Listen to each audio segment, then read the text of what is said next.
Bismillahirrahmanirrahim. Assalamualaikum warahmatullahi wabarakatuh.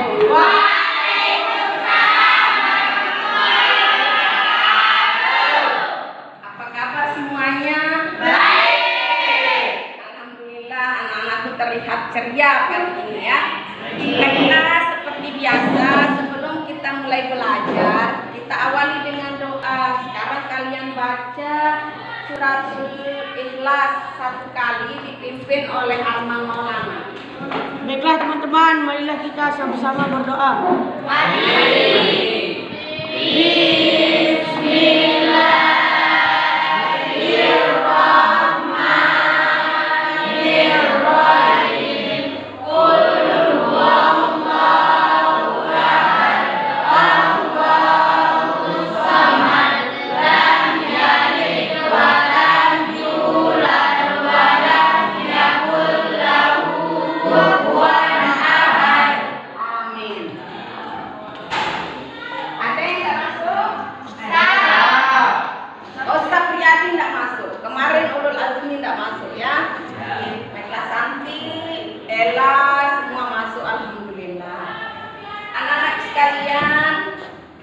Sekarang kita akan membahas tentang tata krama. Tetapi sebelumnya, minggu yang kemarin kita sudah membahas tentang iman kepada qada dan qadar yang merupakan rukun iman yang ke-6. Sekarang kita akan membahas tentang akhlak terpuji. Salah satu dari akhlak terpuji itu adalah tata krama, sopan santun, dan rasa malu. Kenapa kita harus belajar akhlak terpuji? Agar kita tahu bagaimana cara kita bergaul dalam kehidupan kita sehari-hari. Dalam Islam semua aspek kita sudah diajarkan. Yang lalu kalian diajarkan tentang rukun iman, bagaimana kita memahami rukun iman yang 6. Sekarang kita akan belajar tentang bagaimana tata cara kita bergaul dalam kehidupan kita sehari-hari, tentunya menurut syariat Islam. Baiklah anak-anak sekalian, pada pertemuan ini kita akan membahas KD 3.5 yang berbunyi memahami tata krama, sopan santun, dan rasa malu. Tujuan kita belajar pada pertemuan ini yang pertama, kalian dapat menjelaskan pengertian tata krama dengan benar. Setelah kita belajar nanti melalui testimoni reflective thinking dengan secara berkelompok. Yang kedua, kalian dapat menjelaskan 3 sikap yang termasuk tata krama dalam berkomunikasi lisan dan tata krama dalam bersikap. Silahkan diperhatikan. Yang ketiga, tujuan pembelajaran kita, kalian dapat, siswa dapat menyimpulkan manfaat tata krama dalam kehidupan sehari-hari. Jadi, anak-anak sekalian, ada yang pernah dengar kata tata krama? Pernah. Apa itu tata krama? Sikap, ya, termasuk sikap. Ada yang bilang tadi perilaku. Apalagi etika. Biasanya kita pernah dengar di rumah ya, orang-orang tua kita bicara di lingkungan tempat kita tinggal. Misalnya nggak ada tata krama anak ya, misalnya ya. Terus nggak ada etikanya anak ini, ya misalnya. Jadi apa itu yang dimaksud dengan tata krama? Apa yang dimaksud dengan etika yang sering kalian dengar kalimatnya di rumah, di tempat kalian main-main, di tempat kalian tinggal? Baiklah anak-anak sekalian, untuk lebih memahami apa yang dimaksud dengan tata krama, karena pada pertemuan ini kita akan membahas tata krama, ya. Untuk lebih jelasnya, kalian memahami maksud dari tata krama ini, Ibu akan membagi menjadi 4 kelompok sesuai dengan urutan tempat duduknya, ya. Sebelah ini kelompok 1, kelompok 2, kelompok 3, dan sebelah sana kelompok 4. Baiklah anak-anak sekalian, silakan kembali dulu ke kelompok. Sekarang ibu akan bagikan tugas kelompoknya masing-masing. Silakan dibuka dulu halaman 167 tentang tata krama. 176 tentang tata krama. Sudah? Ini ibu akan bagikan kelompok 1 tugasnya tentang pengertian tata krama ya. Silakan didiskusikan kelompok 1. Kelompok 2 tugasnya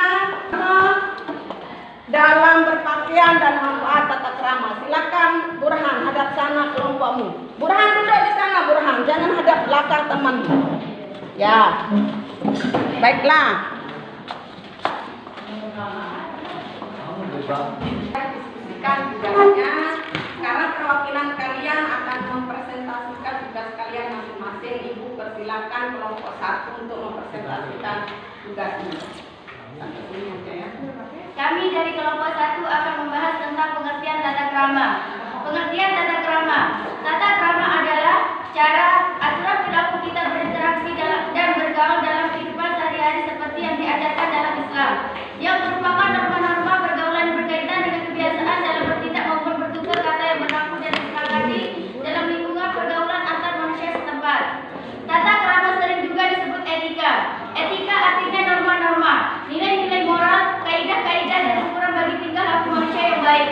Melalui tata krama dimaksudkan agar seluruh lapisan anggota masyarakat akan merasa nyaman. Dengan tata krama, orang yang lebih muda dapat menghargai yang lebih tua. Demikian sebaliknya, orang yang lebih tua dapat menyayangi yang lebih muda.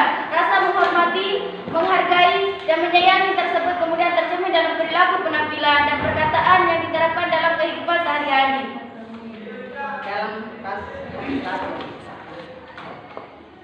Hadis Rasulullah SAW bersabda. Ya, baiklah. Sekarang kita baca hadisnya sama-sama ya. Hadis yang menjelaskan tentang bagaimana pentingnya tata krama. Ikuti dulu. Bismillahirrahmanirrahim. Ulangi. Bismillahirrahmanirrahim. Ada yang mau bertanya? Silakan, ada yang bertanya. Tugas kelompok 1. Kelompok 2, Emi. Apa yang dimaksud dengan etika? Apa yang dimaksud dengan etika? Jelaskan. Kelompok 1, silakan dibantu. Etika adalah aturan perilaku, adat kebiasaan manusia dalam pergaulan antar sesama. Ya, itu adalah etika yang bisa dipahami. Bisa. Ada yang bertanya? Silakan. Tepuk tangan kelompok 1.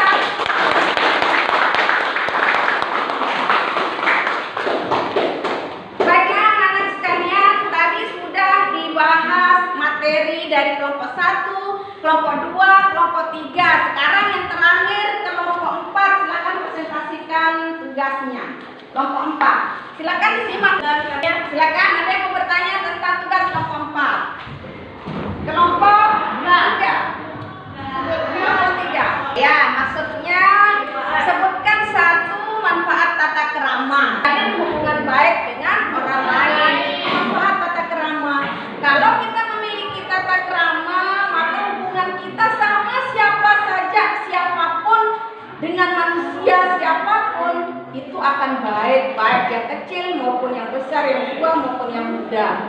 Itu manfaatnya kalau kita punya tata krama. Ada juga manfaat yang lain. Sebutkan dari yang kedua.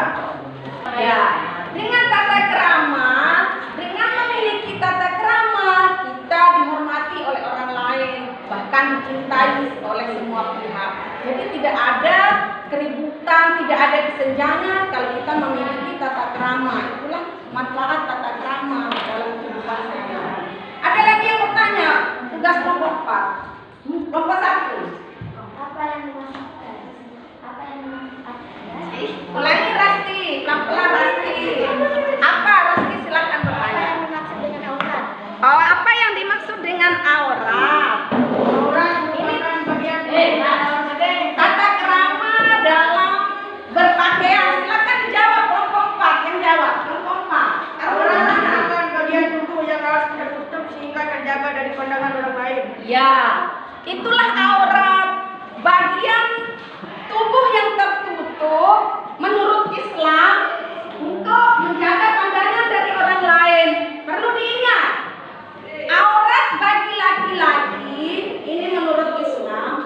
Dari bawah pusat sampai lutut itu aurat laki-laki yang harus ditutup. Sedangkan aurat perempuan seluruh tubuhnya kecuali wajah dan telapak tangan. Jadi bagi yang perempuan semuanya harus menutup aurat, berjilbab kayak kalian pakai sekarang ini. Itu merupakan tata krama dalam berpakaian. Kita harus memperhatikan aurat kita yang dijelaskan menurut Islam. Bisa dipahami kelompok 1 yang bertanya tadi? Kelompok tanya kelompok 4. Baiklah anak sekalian, tadi kelompok 1, kelompok 2, kelompok 3, kelompok 4 sudah mempresentasikan tugasnya. Ibu persilakan masing-masing anggota kelompok kembali ke kelompoknya masing-masing. Anak sekalian, tadi kalian sudah diskusikan makna dari tata krama. Kita bisa simpulkan bahwa tata krama itu maksudnya cara perilaku kita bergaul dalam kehidupan sehari-hari, baik itu tutur kata kita dan sikap kita yang disepakati di daerah setempat. Misalnya, Ibu contohkan, itu merupakan tata krama ya. Itu merupakan hormat kita kepada orang-orang yang duduk di pinggir jalan, akan tetapi bisa jadi kebiasaan kita ini, tata krama yang kita maksud ini tidak berlaku di daerah lain. Misalnya di Kalimantan sana atau di Jawa sana. Misalnya ada orang duduk, orang tua yang duduk, terus kita berjalan begitu saja. Nah, jadi tata krama ini adalah cara kita bergaul, perilaku kita, baik itu tutur kata kita, sikap kita dalam bergaul di masyarakat tempat kita tinggal, tentunya sesuai dengan syariat Islam. Baiklah, tadi Ibu dengar kalian diskusikan tentang manfaat tata krama dalam kehidupan sehari-hari. Masih ingat manfaatnya? 1, 2,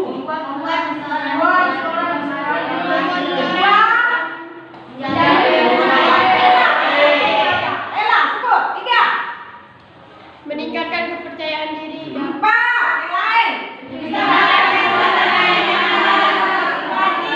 Ya, silakan diingat.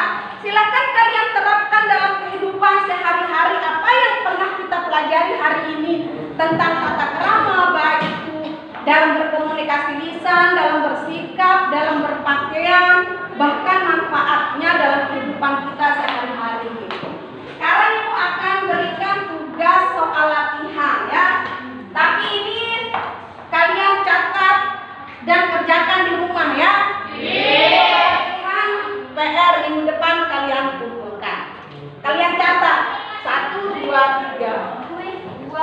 Ya, baiklah. Sudah dicatat itu.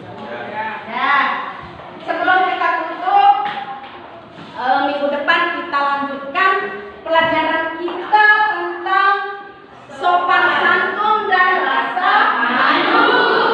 Silakan anak-anak pelajari di rumah, baca-baca materi tentang sopan dan rasa malu. Dan silakan amati di lingkungan tempat kalian tinggal yang mana yang kalian katakan orang yang sopan dan mana orang yang memiliki rasa malu. Supaya minggu depan kita akan bahas kembali di sekolah. Baiklah anak-anak sekalian, tepuk tangan dulu untuk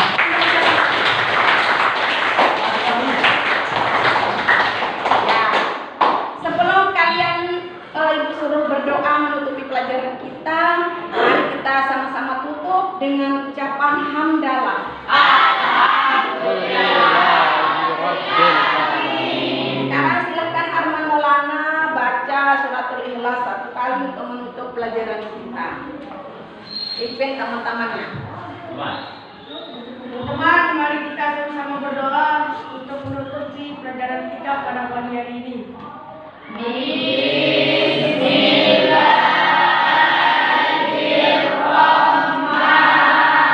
Sekian pelajaran kita pada pagi hari ini anak-anak sekalian. Ibu tutup dengan ucapan Assalamualaikum warahmatullahi wabarakatuh.